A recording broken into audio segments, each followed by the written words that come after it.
ఉస్మానియా విశ్వవిద్యాలయం ఈ పేరు వింటే మొదట గుర్తొచ్చేది తెలంగాణ పోరాటమే. ప్రత్యేక రాష్ట్రం కోసం జరిగిన ఉద్యమంలో ఉస్మానియా విశ్వవిద్యాలయం పాత్ర మరిచిపోలేనిది. విద్యార్థి లోకం పిడికిలి బిగించి జై తెలంగాణ అంటూ చేసిన నినాదాలు ఢిల్లీ పీఠాలనే కదిలించాయంటే అందులో అతిశయోక్తి లేదు. నాడు తెలంగాణ ఉద్యమానికి ఊపిరిపోసింది ఉస్మానియా విశ్వవిద్యాలయమే. జూన్ 2న తెలంగాణ ఆవిర్భావ దినోత్సవం సందర్భంగా పోరాటాల గడ్డ ఉస్మానియా యూనివర్సిటీపై హెచ్ఎంటీవీ అందిస్తున్న ప్రత్యేక కథనం. స్వరాష్ట్ర సాధనకై చేసింది పోరు, రాష్ట్రం సిద్ధించే వరకు మార్చుకోలేదు తన తీరు. ఉద్యమం ఏదైనా పునాది ఇక్కడే. తొలిమలి దశ తెలంగాణ ఉద్యమంలో నీళ్లు నిధులు నియామకాలే ఉద్యమ నినాదంగా జంగు సైరను మోగించింది. అయితే రాష్ట్రం సిద్ధించి దశాబ్ద కాలం గడుస్తున్న నేపథ్యంలో ఉస్మానియా యూనివర్సిటీ పోరాట చరిత్రను మరోసారి నెమరేసుకుందాం.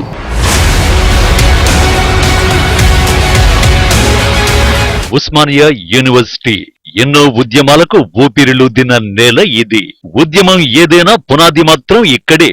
ఆనాడు స్వరాష్ట్ర సాధనే లక్ష్యంగా మొదలైన తొలి దశ తెలంగాణ ఉద్యమంలో కీలక పాత్ర పోషించింది. 1969 తొలి దశ ఉద్యమం మొదలు 2014లో తెలంగాణ ప్రత్యేక రాష్ట్రం సిద్ధించే వరకు రణరంగాన్ని తలపించింది ఉస్మానియా యూనివర్సిటీ. ఈ ప్రయాణంలో ఎన్నో గాయాలు, ఉద్యమ సమయంలో ఆ నేలను తాకిన ప్రతి నెత్తుడి చుక్క సాక్షిగా స్వరాష్ట్ర సాధనే ధ్యేయంగా అలుపెరుగని పోరాటం చేసింది. ఆనాడు పోరాడిన ఎందరో విద్యార్థుల త్యాగాల ఫలితమే నేటి తెలంగాణ ప్రత్యేక రాష్ట్రం. కలలు కన్న స్వరాష్ట్ర సాధన కోసం ఉస్మానియా యూనివర్సిటీ క్యాంపస్ కథన రంగంగా మారింది. తెలంగాణ రాష్ట్ర సాధనకై చేసిన ఆ పోరు రాష్ట్రాన్ని సాధించే వరకు తన తీరు మార్చుకోలేదు. ఉద్యమం ఏదైనా పునాది మాత్రం ఉస్మానియా యూనివర్సిటీ నుంచే. ఇక్కడే రాష్ట్రం సిద్ధించి దశాబ్ద కాలమవుతోంది.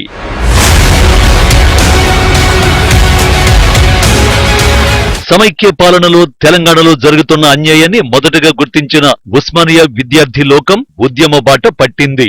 స్థానికులకే సింగరేణిలో ఉద్యోగాలు ఇవ్వాలంటూ 1969 జనవరి 9న పాల్వంచలో అన్నాబత్తుల రవీంద్రనాథ్ చేసిన ఉద్యమానికి ఉస్మానియా యూనివర్సిటీ అండగా నిలిచింది.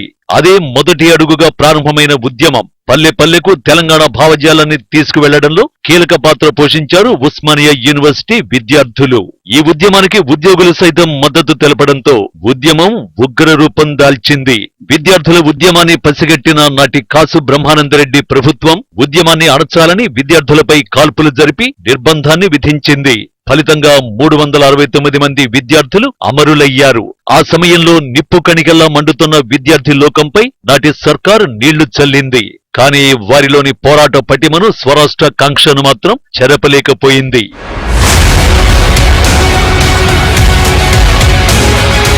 1976 వరకు తెలంగాణ ప్రాంతానికి మొత్తం ఉస్మానియా విశ్వవిద్యాలయం ఒక్కటే ఉన్నత విద్యా సంస్థ. హైదరాబాద్ ఓయూ క్యాంపస్ లోని కాలేజీలే కాకుండా కోఠిలోని మహిళా college, Saifabad science college, Secunderabad college, Warangal arts and science college దాని అనుబంధ కాలేజీలుగా ఉన్నాయి. తెలంగాణలోని అఫిలియేటెడ్ కాలేజీలన్నీ కూడా ఉస్మానియా విశ్వవిద్యాలయం పరిధిలోకి వచ్చేవి. 1972 కంటే ముందు తెలంగాణ ప్రాంతంలో జరిగిన విద్యార్థి ఉద్యమాలన్నింటికీ కూడా ఉస్మానియా విశ్వవిద్యాలయమే సెంటర్ పాయింట్. ఆ కాలేజీలు ఏర్పడిన తర్వాత ముఖ్యంగా ప్రత్యేక తెలంగాణ తొలి మలి ఉద్యమాలకైతే గుండెకాయ లాంటిది ఉస్మానియా విశ్వవిద్యాలయం. అయితే రెండో దశ ఉద్యమంలో ఈ మొత్తం పరిణామాలకు మాత్రం 2001 ఏప్రిల్ 7న హైదరాబాద్ లోని జలదృశ్యం కేంద్రంగా తెలంగాణ వాదుల సమక్షంలో తెలంగాణ రాష్ట్ర సమితిని ఏర్పాటు చేశారు కేసీఆర్. అయితే తెలంగాణ రాష్ట్ర ఏర్పాటే లక్ష్యంగా టీఆర్ఎస్ కంటే ముందే అనేక పార్టీలు ఏర్పడ్డాయి, కొన్ని కనుమరుగయ్యాయి. ఇలా ఆనాడు చల్లబడ్డ ఉద్యమం కేసీఆర్ ఎంట్రీతో మరలా ప్రాణం పోసుకుంది. నాడు కేసీఆర్ కు మద్దతుగా ఉస్మానియా విద్యార్థులు మద్దతుగా నిలిచి ఎన్నో పోరాటాలు చేశారు. 2009 నవంబర్ 9న కేసీఆర్ చేపట్టిన ఆమరణ నిరాహార దీక్షకు విద్యార్థి లోకమంతా అండగా నిలిచింది.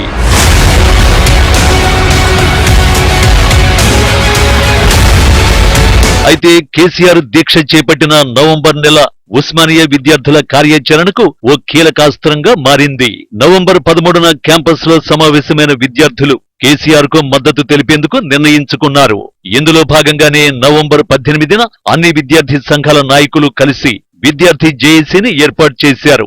నవంబర్ 21న ఆర్ట్స్ కాలేజీ నుంచి అమరవీరుల స్తూపం వరకు ర్యాలీ చేపట్టారు. నవంబర్ 28న కేసీఆర్ ఆమరణ నిరాహార దీక్షకు మద్దతుగా క్యాంపస్ లో క్యాండిల్ ర్యాలీ నిర్వహించారు. ఇక కేసీఆర్ నిరాహార దీక్షను నిలిపివేయాలని ఆనాడు పోలీసులు అరెస్ట్ చేశారు. దీంతో ఉవ్వెత్తున ఎగిసిన ఉస్మానియా యూనివర్సిటీ విద్యార్థి లోకం తెలంగాణ బంద్కు పిలుపునిచ్చింది.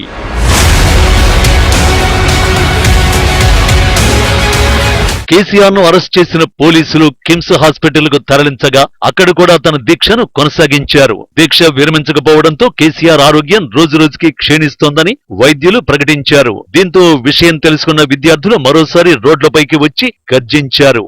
నిరసనలు ర్యాలీలతో హైదరాబాద్ నగరాన్ని అగ్నిగుండంలా మార్చేశారు. చలో హైదరాబాద్ కు పిలుపునిచ్చి సబ్బండ వర్గాలను ఉద్యమంలో భాగస్వాములను చేశారు.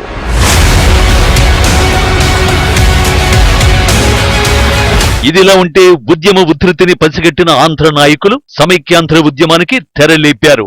దీంతో ఇచ్చినట్టే ఇచ్చిన ప్రత్యేక తెలంగాణ రాష్ట్ర ఏర్పాటు నిర్ణయాన్ని కేంద్ర ప్రభుత్వం వెనక్కి తీసుకుంది. దీంతో మరోసారి అగ్గి మీద గుగ్గిలమయ్యారు ఉస్మానియా యూనివర్సిటీ విద్యార్థులు. 2019 జనవరి 3న లక్షల మందితో విద్యార్థి గర్జన నిర్వహించారు.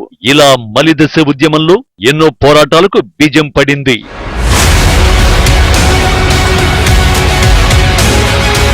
సాగరహారం, మిలియన్ మార్చ్, సకల జనుల సమ్మె, జేఏసీతో కలిసి ఎన్నో పోరాటాల్లో కీలక పాత్ర పోషించారు ఉస్మానియా యూనివర్సిటీ విద్యార్థులు. ఎన్నో పోరాటాల తరువాత తెలంగాణ విద్యార్థుల గోడును, సబ్బండ వర్గాల ఆకాంక్షను ఆలకించిన ఆనాటి కాంగ్రెస్ ప్రభుత్వం సోనియా గాంధీ చొరవతో 2013 జూలై 30న ప్రత్యేక తెలంగాణ రాష్ట్ర తీర్మానాన్ని చేసింది కాంగ్రెస్ వర్కింగ్ కమిటీ. 2014 ఫిబ్రవరి 21న రాజ్యసభ తెలంగాణ బిల్లును ఆమోదించింది. దీంతో ఉస్మానియా క్యాంపస్ లో పండుగ వాతావరణం నెలకొంది. చివరగా 2014 జూన్ 2న ప్రత్యేక తెలంగాణ రాష్ట్రానికి ఆమోదముద్ర లభించింది. ఇలా సమైక్య పాలకుల బానిస సంఖ్యలను తెంచడానికి నీళ్లు, నిధులు, నియామకాలు ఉద్యమ నినాదంగా ఉస్మానియా యూనివర్సిటీ జంగ్ సైరన్ మోగించింది. ఈ పోరాటంలో ఎంతో మంది విద్యార్థులు లాఠీ దెబ్బలకు ఓర్చుకుని రక్తపు బొట్లు చిందించారు.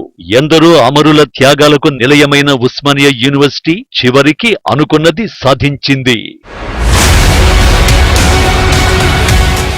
ఉస్మానియా ప్రాంగణంలో ఉదయించిన కిరణమా పోరు తెలంగాణమా? అవును, తెలంగాణ ఉద్యమం ఉస్మానియా ప్రాంగణంలో పురుడు పోసుకుంది.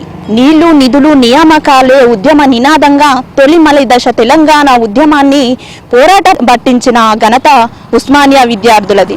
అయితే తెలంగాణ భావజాలాన్ని ప్రతి పల్లెకు చేరవేసిన ఘనత కూడా ఉస్మానియా విద్యార్థులదే. నేడు తెలంగాణ ఉద్యమము 10 సంవత్సరాల కాలాన్ని పూర్తి చేసుకున్న నేపథ్యంలో ఈ ఉద్యమం ప్రపంచ దేశాలకు స్ఫూర్తిదాయకం.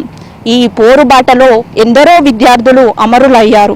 ఎందరో నాయకులు తమ ఎదలను రబ్బర్ బుల్లెట్లకు ఎదురొడ్డి మరీ పోరాడి స్వరాష్ట్రాన్ని సాధించారు.